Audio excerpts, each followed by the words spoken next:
Hello everyone, this is your Kuya Dads. We have our solar panel and battery storage. So kailangan natin makabit ang ating solar panel sa labas. Kasi ito nakikita nyo, nagcha-charge siya kahit na konting liwanag lang. Pero mas maganda talaga pag sa labas para malakas ang kuryente na papasok dito sa ating charger. So dito guys, pag tinakpan mo yung panel yan, nag-o-off. Pag tinanggal mo, o yan, bumalik yung ilaw. Ngayon guys, maghahanap tayo ng support sa ating solar panel. Kailangan natin ng 1/2 pipe. Ayan na guys, nakuha ko na yung 1/2 pipe, ang diameter niya. At sinukat ko na ang haba niya guys. At doon sa dulo, tinupi ko para dagdag na pangpatibay ng ating support. At puntahan na natin doon sa ating pwesto. Diyan natin ilalagay ang ating solar panel guys. Ayan, tamang tama lang ang sukat guys. At kailangan natin ng matibay na pagkakabit dahil kung nagkamali ka baka mahulog doon sa ibaba. So ito na ang ating solar panel guys. At ang ating battery storage with support pipe. Ayan na po ang ating solar panel. At may sarili siyang holder sa likod. At dyan natin ikakabit guys sa pipe na yan. Ayan. At kailangan ng guma or rubber para matalian ng mabuti. Ayan. Kailangan matibay ang pagkatali. Ito na po, natapos na natin ang ating pagkatali. Tapos ikakabit na natin dyan sa unahan. At waterproof na yan guys ang ating solar panel. At ito na po guys, nakabit na natin. Pero nakikita nyo may kulang. So kailangan talaga na may sariling support dyan sa gilid para hindi malaglag. Mamaya baka ma-slide. So dito nakatali na. Tanggalin muna natin at sukatin muna natin ang kapal ng wool or haligi. Ayan, 6 inches guys ang ating bracket, kailangan 6 inches. Tapos may allowance tayo na 10 cm bawat dulo. At ito na guys, kakatingin na natin. At pagkatapos pitpitin ang bawat dulo kasi dyan natin na tutupi yung kanto ng ating bracket.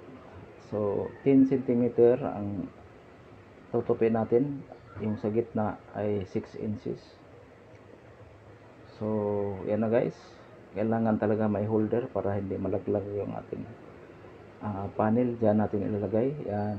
At talian natin ng guma guys or rubber. So kailangan matibay ang pagkatali guys para walang problema. Kailangan guys mahigpit ang pagkatali para matagal masira, kasi lahat ng bagay ay masisira yan pagdating ng panahon.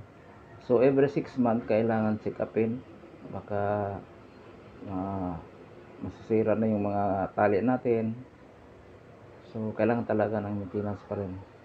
Ito na ang ating battery storage na susuplayan ng ating solar panel. Ayan na, umilaw na. At ayan ang wire ating ikakabit na. So 4 na sakit. So may allowance pa na isa kasi 3 bombilya lang ang available. At ayan na po ang ating holder. So at least hindi na yan malaglag dahil naka-fix na yung kabilang dulo. So diyan natin ipapasok yan ang pangatlong bulb. May sarili silang switch para hindi ka na magproblema. Ang switch na yan ay yan sa side light ng ating battery storage.